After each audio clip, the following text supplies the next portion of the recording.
joining me this month. I am so excited to have Mike Hills kick off a whole month talking to folks that are building wealth through real estate, the folks that are doing it and primarily doing it for the first time. So I'm not talking to a ton of experienced investors except for Mike, who is above and beyond, but you're so real about it. So Mike, I wanted to introduce him to you first because he's the one that changed. He was the second man that came into my life, and Peter wasn't the first. He was the second man that came into my life that showed me the way that you can use real estate to completely change your retirement, your goals, your lifestyle, right? But he didn't do it for me. Yes, he did support us in buying some investments. He did it for my kids. So I sat down with Mike at a lunch. We brought all three kids, and he talked to them from this outsider's perspective. They weren't listening to mom and dad, and they were hearing about how real estate can absolutely change their lives. And after that, our first child bought his first house at age 20 with Mike Hills. Yes. So Mike, I want you to share your story because it's phenomenal. How'd you get started? So for me, when I was growing up, I grew up in Northern California, and I had two men in my life. One was my father, who was a financial planner, and to this day, his advice echoes in my head. And then my best friend's dad owned rental properties, lived across the street, still best buddies with Mark.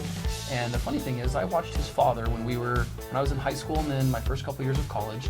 And what his dad was doing was selling off rentals. He had acquired about 8 rentals in various states of mortgage, and I didn't know a lot about rentals or mortgage. I just knew that he had them. That was basically my knowledge. And he sold them off, and when it was all said and done, right about my junior year of college, he had designed and built his own house in a little town called Auburn, which is sort of like Evergreen is to Sacramento. Okay. So it's a mountain town. He had sold 2 rental properties, bought the piece of land with cash. Sold a couple other rental properties, paid the taxes, designed his house. Sold the rest of them, built his house, owned it outright, and had about $500,000 in the bank. Right. But he did the rental thing sort of by accident, because he was acquiring them. Somebody would pass away and he'd inherit a house. He'd buy a house, live in it, couldn't sell it, so he turned it into a rental. So I thought to myself, like, if I take this same philosophy and apply some pressure to it and do it differently than everybody else, because most of the people in my life, when I started buying rentals through 2001, my first one 2001, 2003, 2005, 2007, 2008, everyone in my life was like, what are you doing? This is insane. Nobody does this. You're way too young, which I was. And it was one of those things I was like, well, you know what? I don't have anything anyway. So if I lose it all, what do I have to risk?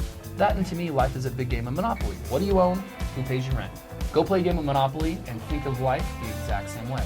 So this is what I did. I graduated DU June 9th, 2001 with the gift money from my mom. If I were to sell today, I'd walk with a little over probably $200,000 in profit. Now it's taken 18 years, but it was only an $8,000 investment. Time has a funny thing of working where it's really slow when you're looking forward, but man, it's really fast when you're looking backwards. And you recovered 2 downturns. 2 downturns, yeah. And it's still worth $200,000. Yeah, lost money 10 days after I bought it. Right. Economy recovers 2005, 2008, crashes again. And the people in my life that were closest to me were like, what are you doing?